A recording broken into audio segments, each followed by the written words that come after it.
Bob Saget is a man of many talents. He has achieved something almost unheard of in Hollywood. Currently, he has not one but two top-rated television shows running on the air at the same time. A few weeks ago, I had the pleasure of visiting the Full House set, which is on the Warner Brothers lot in downtown Burbank, California. And Bob Saget took time out of his schedule to sit down and have a chat. They meet you in person after they see you on television. They say you look taller and you look, you have freckles. I say makeup covers that up, and the taller thing is my stock stupid line is, well, the box is only that big, you know. Right. And so I'm 6'4", and I'm also broad. Well, I've been working out really hard for the past couple of years, so I'm like broader. My breasts are more supple and full. Are you doing weight training? I've been doing weight training for about 5 years, but it took about 2 years till any of it showed. Because it took that long for my muscles to realize that they existed. And now I'm actually very into it, and I do a lot of athletics now. I didn't used to. When I was younger, I was kind of a geek in a lot of ways, and now I'm like into everything. It's like I'm mountain biking, and I'm crazy. I'm like having a lot of fun now. I'm reliving my from 9 to 18 right now. I think it's a midlife crisis, quite frankly. I'm proud of that. When you were in your geeky stage, you were... You mean yesterday? Yeah, just last week when you were... Exactly. Breakfast. You won an Academy Award back then? A student Academy Award. The Academy, though, the real Academy. It's this big, the award. It's kind of like my height on television. They flew me to L.A., and it was like a big deal. I met Spielberg, and it was like this whole big thing, all these people. Yeah, but what did you win it for? A student film about a little boy who had his face reconstructed. It was a documentary. It was 11 and a half minutes long, and a little boy narrated it. It was called Through Adam's Eyes. It was a very nice... I'm still kind of proud of it. There's a few things I'd change, but it's one of the best things I've done. How old were you? I was 22. I wondered. It said Through Adam's Eyes, and I wasn't sure what that was. It's a black and white film. It was a little graphic. There's some surgery in it and stuff.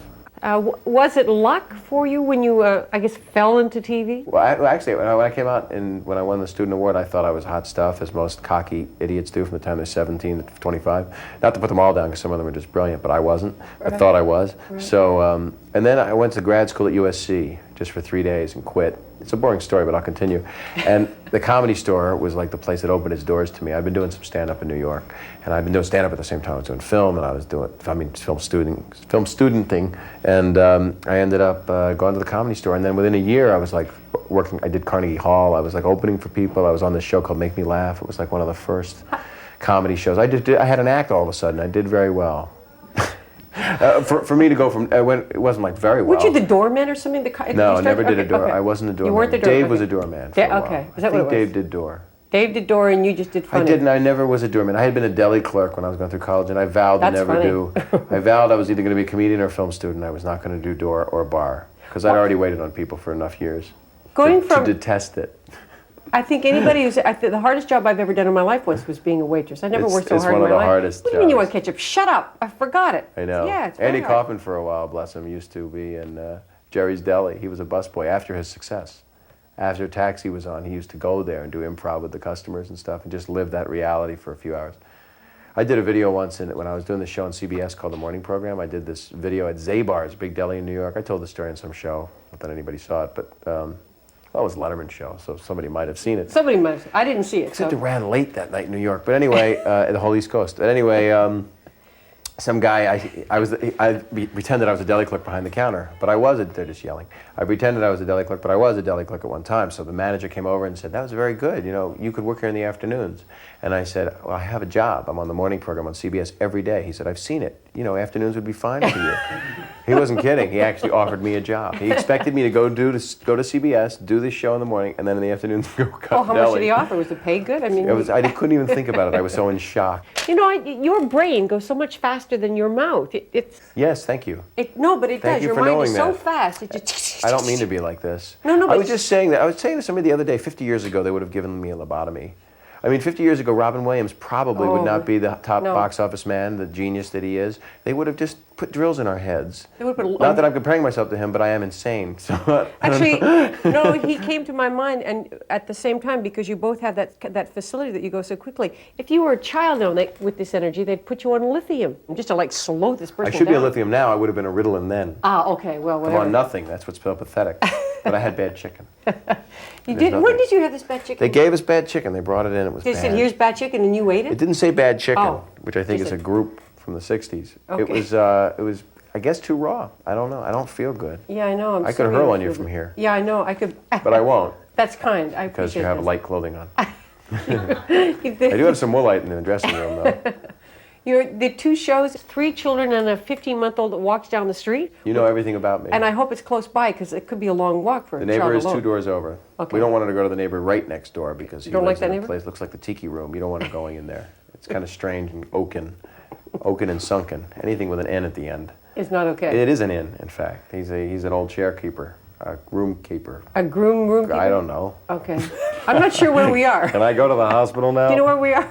We're in the green room at the Okay. fabulous Full House. I never come in here, ever. You've never been in this green room? Ever? A couple times. I think I used the phone a couple times. The writers come in here and have a big meeting, and they all, talk about us and trash us.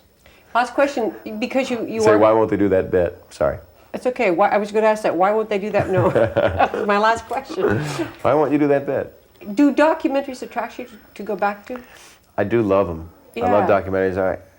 But there's, a movie like Schindler's List that has a feeling of that. I mean, I love theatrical stuff more. I mean, my aspirations are to do some good work. I don't know if I'd go out and shoot a documentary unless it was something that really I had to make a statement. And right now, I've got some charities that I care about, but I'm not very politically oriented, and I don't want to. I don't know.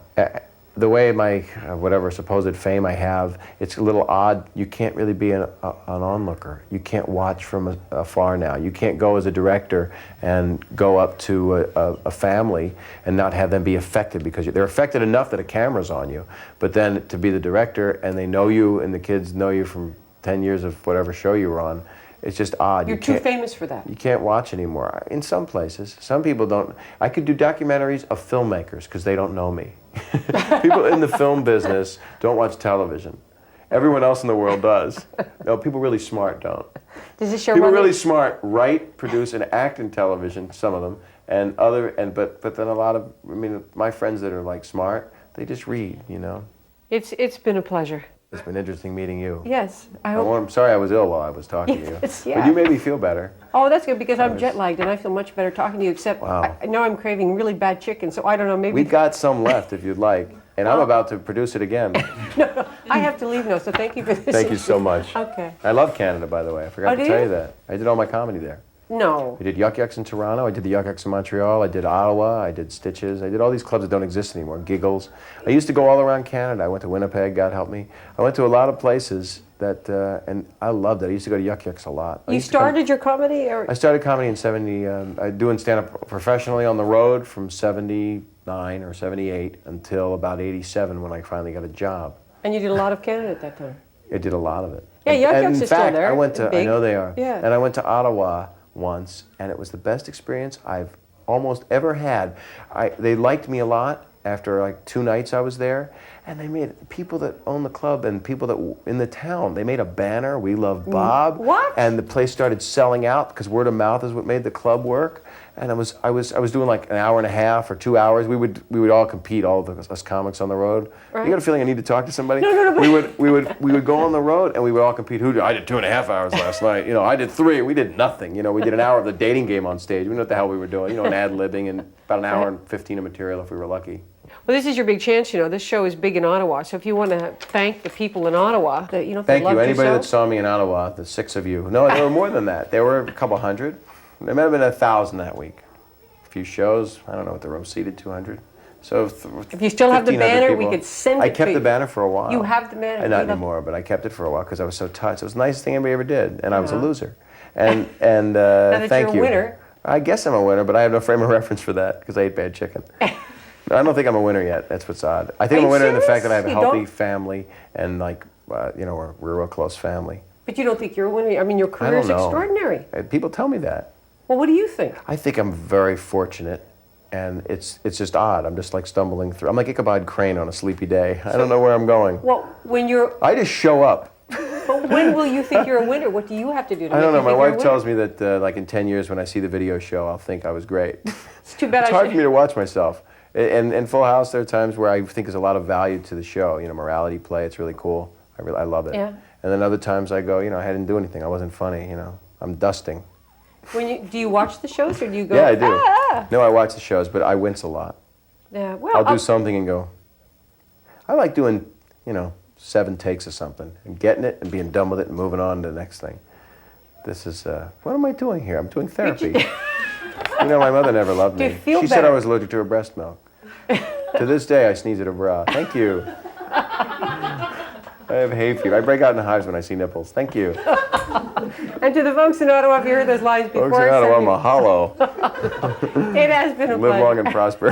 Thank you so much. Do you feel better now? Yeah, I do actually. I'm So going to do puke. I.